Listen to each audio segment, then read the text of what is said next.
Pessoal, vamos agora a mais uma sessão aqui na nossa aula de análise de associações, tá? Porque a gente viu, se vocês pegarem qualquer livro, né, as medidas básicas para geração de regras de associação, suporte e confiança. Legal, tá? Só que muitas das vezes só a aplicação dessas duas medidas pode apresentar alguns tipos de problema. O primeiro é a questão de só ter regras não interessantes ou ainda, tá?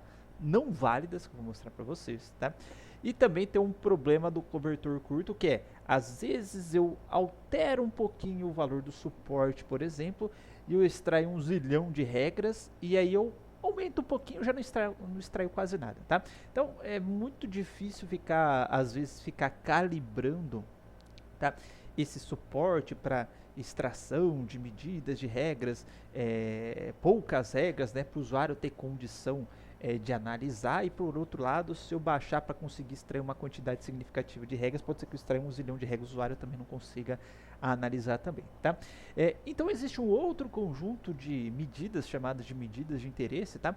Que auxiliam, tá, esse processo de extração e análise de regra, seja por outras formas também de podar regras de associação, falar, ó, eu não vou mais brincar com suporte, eu vou colocar um suporte um pouquinho baixinho, eu posso até deixar extrair uma quantidade de regras, porque mais para frente eu vou ter outras regras aí que vão me auxiliar a podar essas regras ou ainda ranquear essas regras para mostrar para o usuário. E além disso, a gente vai ver que tem um problema da confiança, tá, da medida da confiança, que às vezes pode não extrair uma associação verdadeira nos itens, tá? Não significa que ao comprar um item, tá, mesmo que seja confiante, ao comprar um item eu aumento a probabilidade ou a chance de comprar outro item, e a gente vai ter outras medidas para sanar esse problema. Eu vou mostrar um caso muito simples em que a nossa confiança pode falhar, tá? Então vamos supor que, deixa eu abrir o Jamboard. Tá? Eu tenho um produto A. Eu tenho um produto A. Tá? E tem aqui as 10 transações. Tá? Tem transação 1, 2, 3, 4, 5, 6, 7, 8. Tá?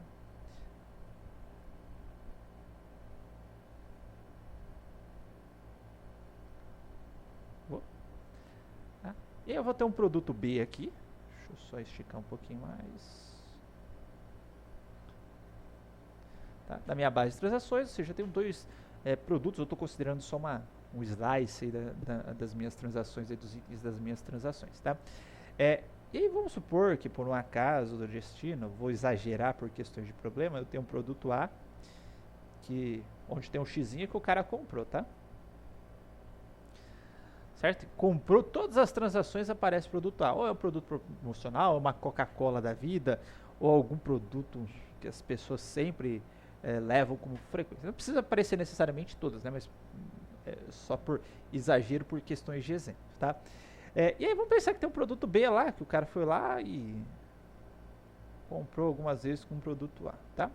E aí vamos supor que o suporte dessa minha base, seja de suporte mínimo, né? Desculpa, suporte mínimo, seja de 40%, tá? Se a gente calcular aqui o suporte de BA, por exemplo, da regra BA, vai ver que é 40%, né? Aparece, ó, 4 vezes em conjunto das...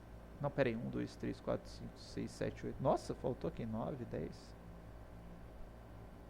Gente do céu, tô mais gaga que eu pensava, hein? Apareceu aqui em 10 transações, tudo bonitinho, suporte 40%. E aí eu vou calcular a confiança de B implica em A. Ela vai ser igual ao suporte dos dois, né, 40%, dividido pelo suporte de B. Qual que é o suporte de B? O B ocorreu 1, 2, 3, 4. 4 vezes de 10 também também é de 40%, ou seja, nós temos uma confiança aqui de 100%. Ou seja, 100% das vezes que o B apareceu, o A também apareceu. Ok, é válido. Ó, apareceu B, o A apareceu. Apareceu B, o A apareceu. Apareceu B, o A apareceu. Apareceu B, o A apareceu. Das 4 vezes, ocorreu B, o A ocorreu. Então tem uma confiança aí da regra B implica em A em 100%. Mas será que é válido, tá? Num caso real, vamos dizer assim, se o cara compra B, ele está comprando A, ok, é válido. Só que muitas vezes o cara quer saber o seguinte: ao comprar B, aumenta a chance do A ser vendido? Tá? Vamos pensar no caso da manteiga. Tá? Ninguém compra manteiga para passar a faca na manteiga e lamber a manteiga. Normalmente a manteiga é utilizada com acompanhamento do pão, por exemplo. Tá? Então, ao comprar o pão, você aumenta a chance da venda de manteiga. Tá? A manteiga por si só dificilmente ela é vendida sozinha. Tá? Então, muitas vezes o cara quer saber essa relação. O que ao comprar, qual produto que a pessoa compra que aumenta a chance de comprar o outro produto. Não só essa questão da confiança, porque a gente viu que se tiver um produto nada a ver, tá? Isso daqui pode ser saco de lixo, tá? Então e o B pode ser, fala alguma coisa que você quiser aí, nozes, tá? Então, toda vez que o cara compra nozes, 100% das vezes ele compra o saco de lixo. Então eu vou criar essa relação pro cara, falar, se o cara compra nozes, ele compra saco de lixo. Eu vou deixar o saco de lixo perto da noz, alguma coisa assim, vou fazer a promoção de noz para aumentar a venda de saco de lixo. Não necessariamente, às vezes a pessoa compra o saco de lixo independente das outras coisas que ela está comprando. Mas tem como descobrir isso daí? Tem como descobrir isso daí. Se essa relação entre os itens, não somente se ela é confiante, mas se esses itens têm uma dependência entre si, tá? Essa dependência podendo ser positiva, ou seja, ao comprar um item e eu aumento a chance de outro item ser comprado, ela pode não existir, ou seja, ao comprar o item, tanto faz, não existe, não aumenta nem diminui a chance do outro item ser comprado, ou pode ser negativa ainda, ou seja, ao comprar um item, eu diminuo as chances do outro item ser comprado, tá? Então, coisas não relacionadas, e a gente consegue, de fato, ter medidas que a gente consegue capturar essa relação e aí utilizar essa medida de dependência para podar itens. Falou, só vou apresentar para o usuário itens que são positivamente dependentes, ou seja, ao comprar um aumenta a chance de comprar outro, e também para podar a regra. Falou, nessas medidas que vão calcular, ela vai gerar um score também para a regra, equivalente à da confiança, do suporte, etc. E eu posso ter um limiar mínimo para essas medidas também, para auxiliar na poda e diminuir o número de regras que a gente vai mostrar para o usuário. Tá? Então aqui a gente tem um exemplo, tá? Eu deixei a referência de onde eu peguei esses exemplos, que é de um artigo no final, tá? E que ele apresenta aqui várias regrinhas de associação, né? Cenoura, batata inglesa, cerola, ovos, filé de viola e açúcar refinado, fruta do conde, melancia, banana danica, banana prata.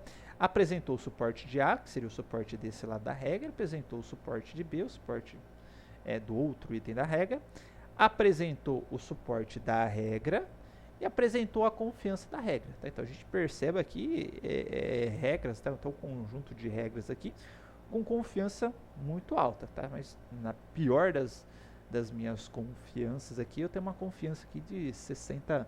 60% das vezes que eu compro banana nica, ele também comprou banana prata. Então, por si só, a gente está vendo o suporte, ó, são regras ou itens, né, que em geral aparece até com um suporte razoável, não é que 3% seja algo muito baixo, tá? Dependendo da base, inclusive é um suporte muito alto, e regras muito confiantes. Tá? Então vamos supor que o cara baixou bastante o limiar do suporte aqui para extrair várias regras, e depois ele está ranqueando as regras com suporte aqui, das mais confiantes para menos confiantes, para mostrar para o usuário. Tá? Então vai aparecer lá cenoura, batata inglesa, cerola, ovos, filé de viola, açúcar refinado. Olha só, filé de viola e açúcar refinado. Se o cara compra filé de viola, ele compra açúcar refinado também.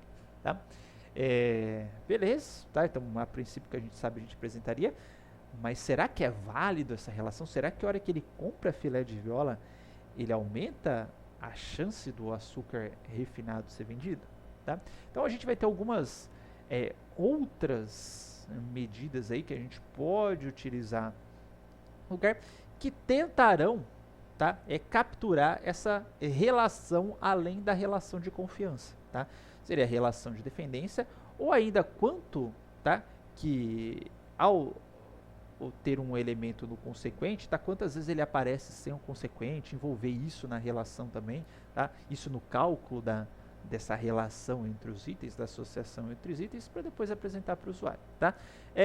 Eu apresento aqui 3 medidas bem tradicionais, depois deixo algumas outras medidas aí para vocês, tá? Bom, a gente vai começar aqui pela medida de interesse, tá? Que é a, ou melhor, antes de calcular a medida de interesse, tá?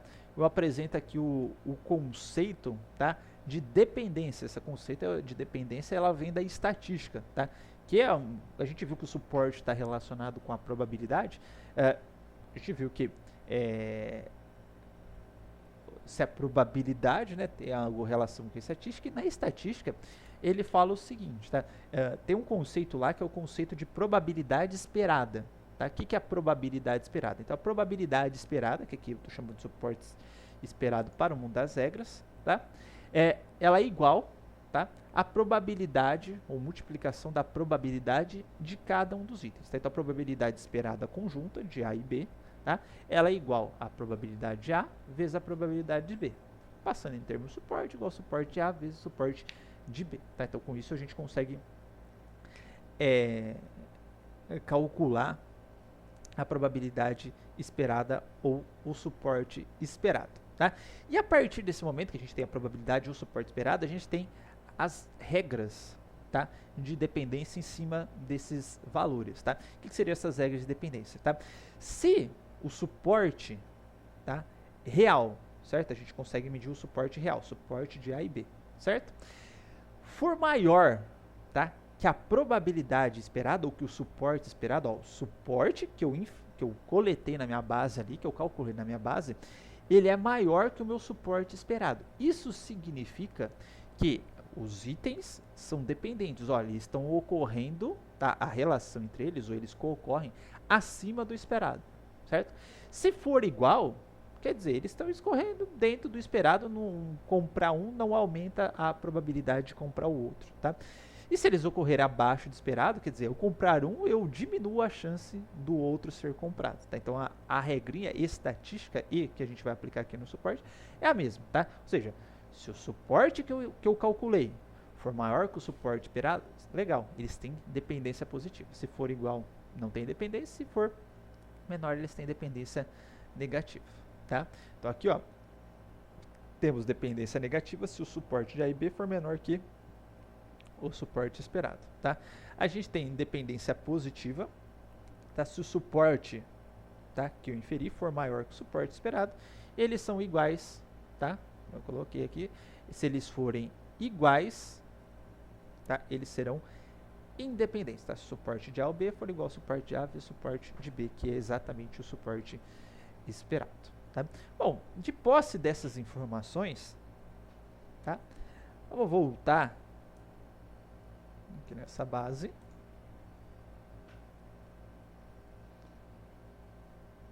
Tá? Cadê meu Jamboard? Está aqui. Estou quase atingindo o limite desse Jamboard. Opa. Será que o animal copiou o texto?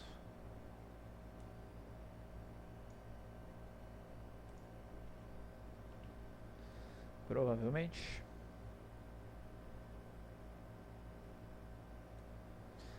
Eu vou colocar aqui,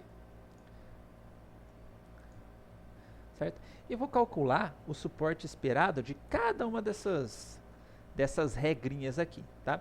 Vou calcular aqui, ó, opa. O suporte esperado, tá? De cenoura,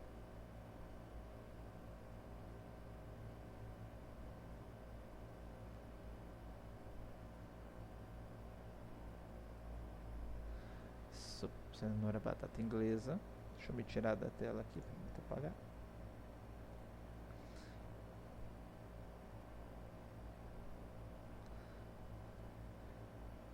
De acerola.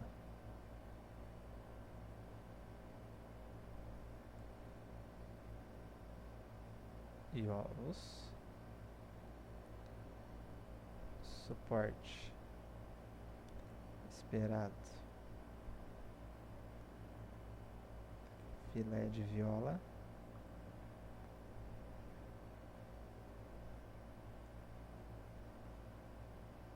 Açúcar refinado.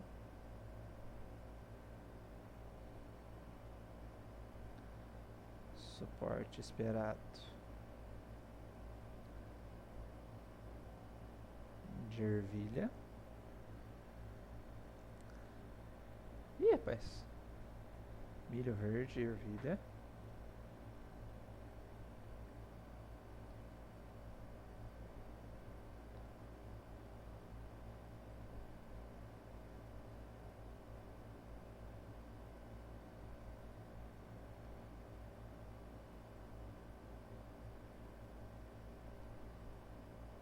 Fruta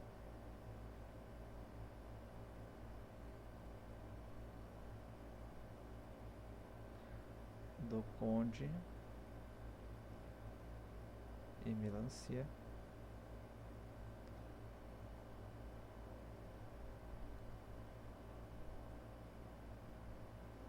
Banana,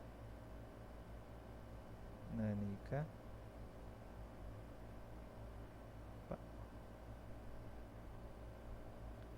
e banana,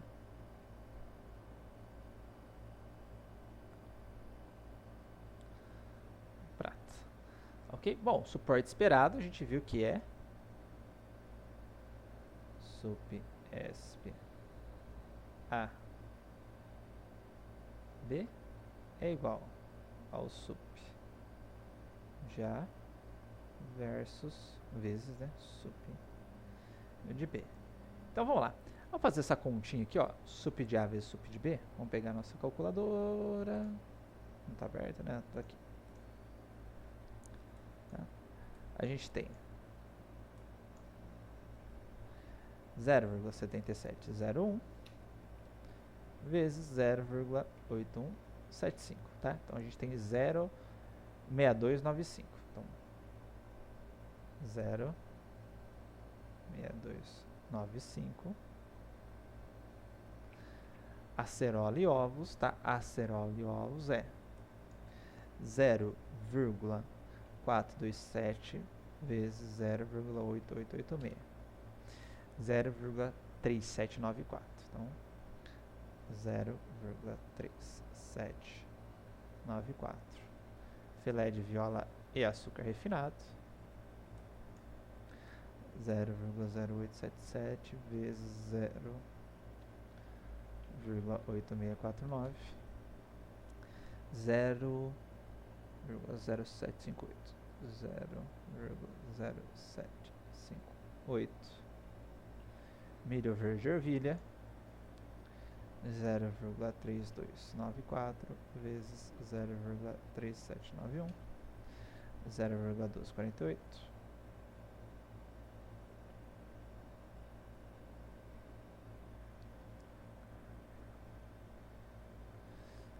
Fruta do Conde e melancia,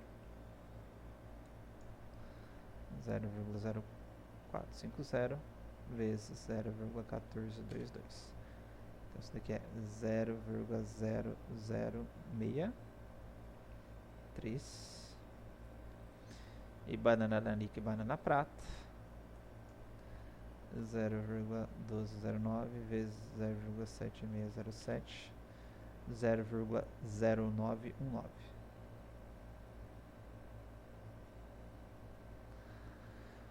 Ok? Bom, vamos comparar esse cara aqui com o suporte, porque a gente viu o seguinte, ó. Se o suporte de A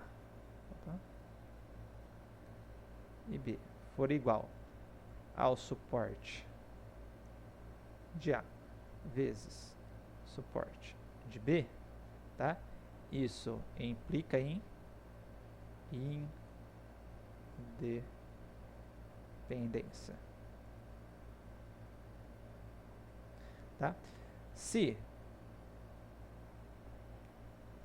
suporte de A, B for maior que sup A vezes sup B, isso implica em dependência positiva. Ou seja, a presença de A aumenta a chance de B ser comprada, tá? E vou colocar aqui, ó, caso contrário, Se o suporte de A implica em B for menor que o suporte esperado, tá? A gente vai ter uma dependência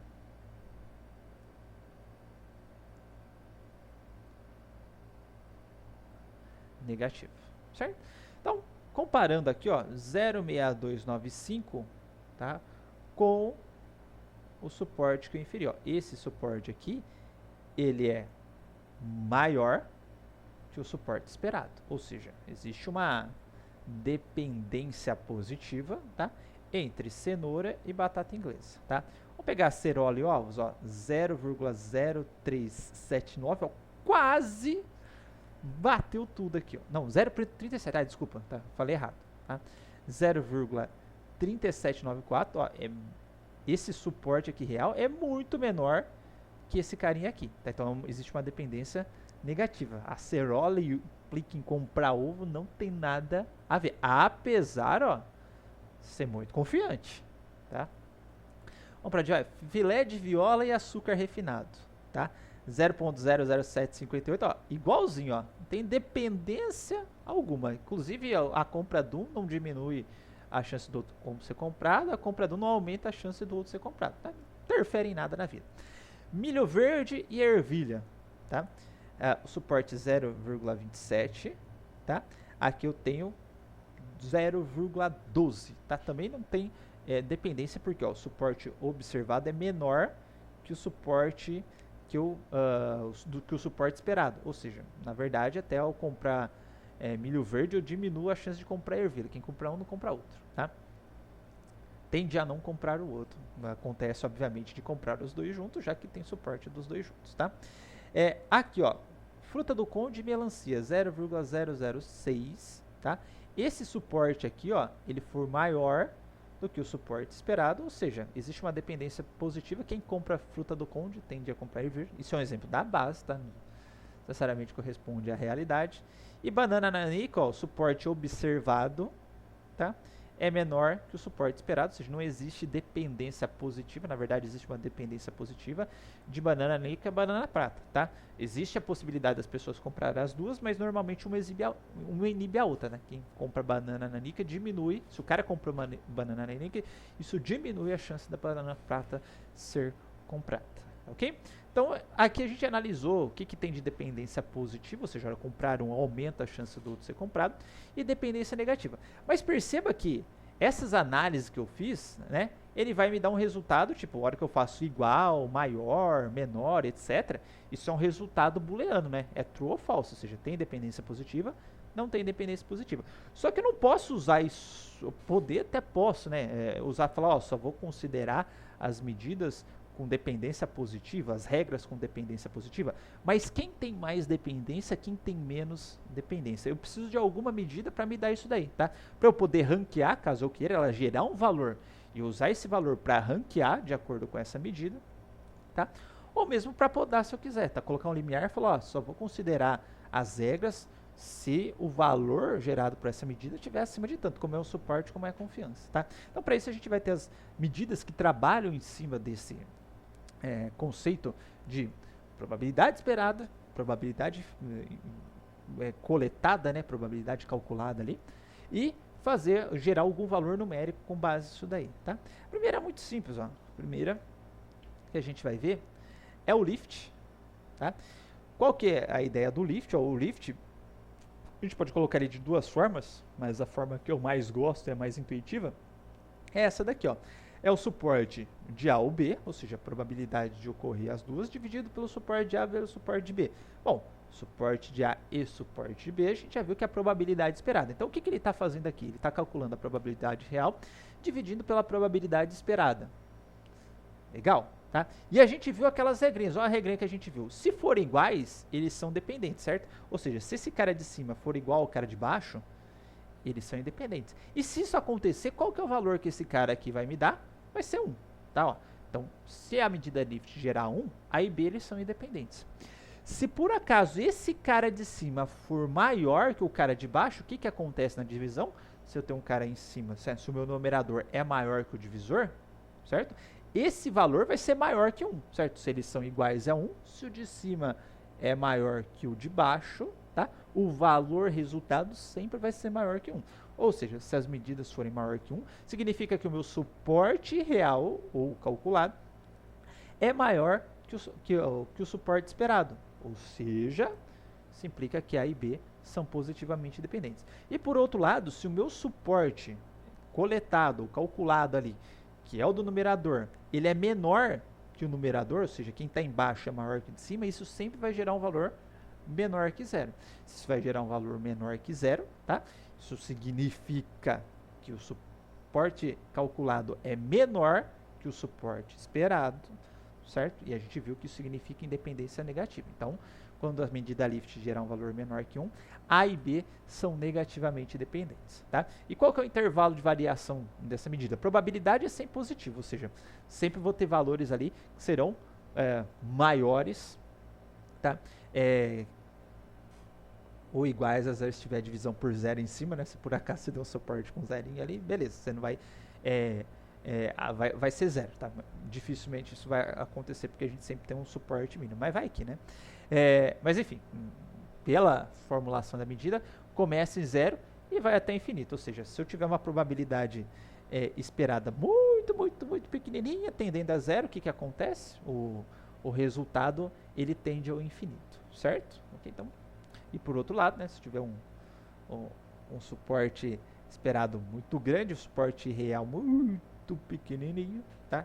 Esse valor ele vai tender a zero, tá? Então essa medida lift é uma forma então de gerar um valor numérico, tá? Com base naquele conceito de probabilidade calculada e probabilidade esperada. No caso aqui, né, suporte real e o suporte esperado, tá? O que são as características dessa medida lift? Obviamente que quanto maior o valor dela, né, quanto maior a diferença, tá, entre esse cara e esse cara de baixo, tá? Então se esse daqui for muito menor do que esse cara de cima, né, maior vai ser o valor da lift, tá? E quanto mais próximo da dependência, tá, ou da dependência negativa por esses caras, mais próximo de zero será esse valor, tá? Além disso, essa medida é uma medida simétrica. O que significa ser uma medida simétrica, tá? Significa que se eu trocar, jogar o A para cá e o B para cá, o valor vai dar mesmo, tá? Por quê? A ordem dos produtos não altera o resultado, né? Então, se eu jogar o suporte de B para cá vezes o suporte de A, o resultado aqui vai ser embaixo. E como é o suporte conjunto dos dois em cima, né? Não importa os itens que estejam ali, a hora que eu juntar vai virar o mesmo conjunto de itens, tá? Então, é uma medida simétrica, ou seja, se eu calcular aqui o lift de cenoura para batata inglesa, de batata inglesa para cenoura, vão ser parecidos. Ele só está medindo qual que é a dependência entre esses itens aí. Tudo bem?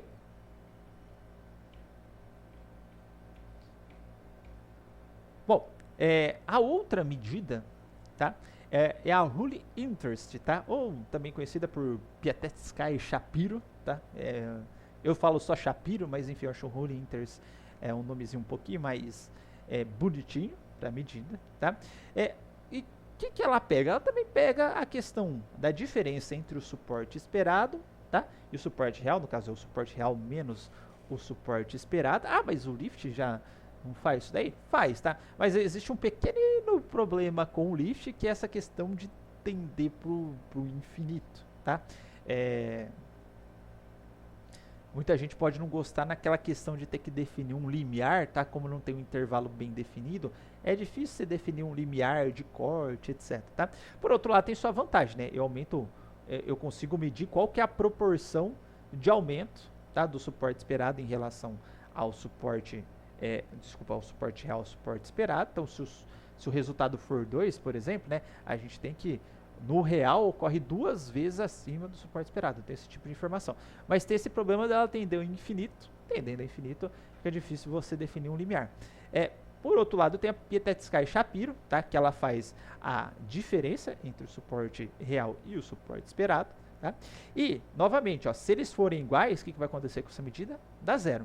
Se for maior que zero, tá, significa que esse cara é maior que esse cara, isso implica independência positiva. Se for menor que zero, significa que esse cara é menor que esse cara, significa ou implica em dependência negativa, só que o intervalo de variação dessa medida é bem definido, tá? Fica entre menos 0,25 e 0,25, tá? E aí, novamente, ela é simétrica, tá? Se eu alterar o valor de A e B, né, como suporte esperado, suporte de A vezes suporte de B, como a gente já viu, né? Se eu alterar esses caras, sempre vai ser o mesmo suporte também. Então, não importa se o A está desse lado, o B está desse lado, se eu fizer a alteração dos itens, vai dar na mesma. Se eu passar o A para o consequente e o B para o antecedente, o resultado é o mesmo, tá?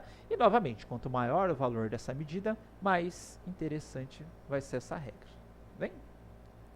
E por fim, nós temos a convicção, tá? É uma outra medida, tá? Só que aqui ela já avalia um pouco a força da implicação. Perceba que nas outras medidas que a gente estudou, né, se eu tipo trocasse o A pelo B, como elas eram simétricas, né, o resultado dava o mesmo. Então não tinha aquela questão lá, tipo, do quanto que esse produto está implicando no outro produto, apenas analisando a dependência entre esses produtos, tá? Mas agora a gente tem uma medida que é assimétrica, ou seja, se eu trocar o A pelo B, o B pelo A vai fazer diferença, e ela analisa a implicância da regra e meio também no sentido daquela questão lá de suporte esperado pelo suporte calculado, tal, só que agora entra um item diferente aqui na regra, tá? Que é o not B, tá? Que é não ocorreu B. Então ele está avaliando, ó, qual que é o suporte esperado de ocorrer A e não ocorrer o B. Tá? Tô fazendo se ocorrer A e ocorrer de não ocorrer o B, tá? E o suporte real de A ocorrer sem o B. Então ela lembra um pouquinho o Lift, né, naquela questão da divisão, tá? Mas aqui ele está falando, ele está fazendo o inverso no sentido de, tipo, agora eu não estou analisando a ocorrência, eu estou fazendo a não ocorrência deles, tá? Então ele está falando isso aqui, ó, o suporte esperado de ocorrer o A ou não ocorrer o B, ele tem que ser maior do que o suporte real, ou seja, de ocorrer A ou não, ou seja, eu espero, tá, mais que esses caras não ocorram, tá? Se essa minha expectativa for concreta, tá, significa que A e B tem uma relação, tá? Só que aí eu não estou fazendo a relação só de ocorrência, estou fazendo a relação de ocorrer um e não ocorrer o outro, tá? Bom, antes de chegar nesses cálculos aqui, a gente já faz eles na tabela, tá? Mas eu deixei algumas referências aqui de outras medidas de interesse objetivas, tá? Antes de a gente passar para o próximo tópico. Para quem tiver interesse, eu gosto... Qual que eu gosto mais, hein, gente? Nem mais. Deixa eu ver o nome do artigo. Quartos meios de data mining. Eu acho que eu gosto mais desse daqui. Acho. Então vamos lá. Vou copiar esse cara aqui. Vou colar no Google.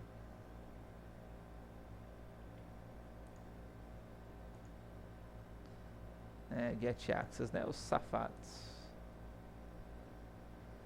Então vou aqui, todas as 11 versões. Vejam que tem com o PDF que está aberto.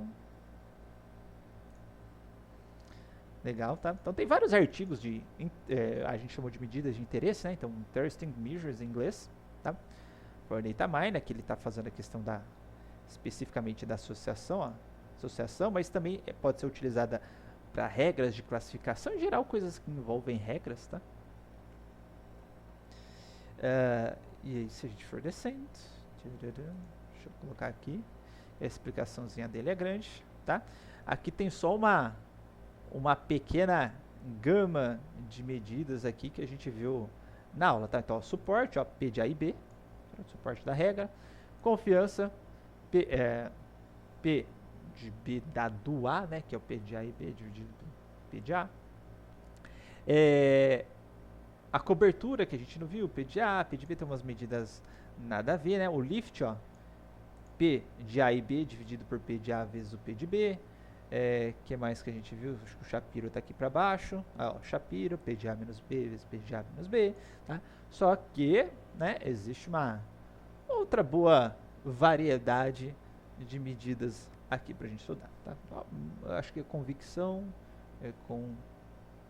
conviction, tá? Convicção que a gente viu. Tá? Eu selecionei apenas algumas, tá, que estão indicadas nesse artigo aqui, que eu acho um artigo bem legal para ler também, tá? Regras de associação, suas medidas de interesse objetivas e subjetivas, para quem tiver maior interesse, tá? Eu particularmente, na prática, eu costumo utilizar a Heuristic também, a Mutual Information, tá?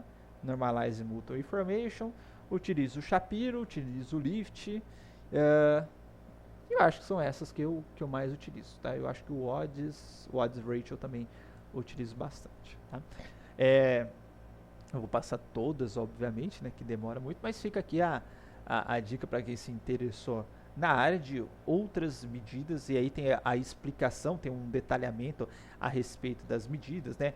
Quais são as propriedades. Agora eu acho que as propriedades estão aqui para baixo, tá? E ele estabelece uma série de propriedades das medidas, né? Tem aqui as propriedades Q, as propriedades O, tem as propriedades P também, F de 0, se A e B são estatisticamente independentes, se o F aumenta monotonicamente com P de A, quando o P de A ou P de B mantém a mesma proporção. Enfim, ele vai dando uma série de características, característica de simetria, on variable permutation, se eu trocar o P de A por P de B. Enfim, ele coloca uma série de propriedades em relação a essas regras, tá? E aí depois ele vai caracterizando aqui cada uma daquelas medidas com relação a todas as propriedades que ele levantou. Não tem a propriedade, tem a propriedade, certo? É bem legalzinho para quem se interessar pelo tema, tá ok? Bom, pessoal, a parte teórica é essa, tá? Das medidas de interesse. E agora a gente volta fazendo um exercicinho sobre elas, tá ok? Então, até o próximo vídeo.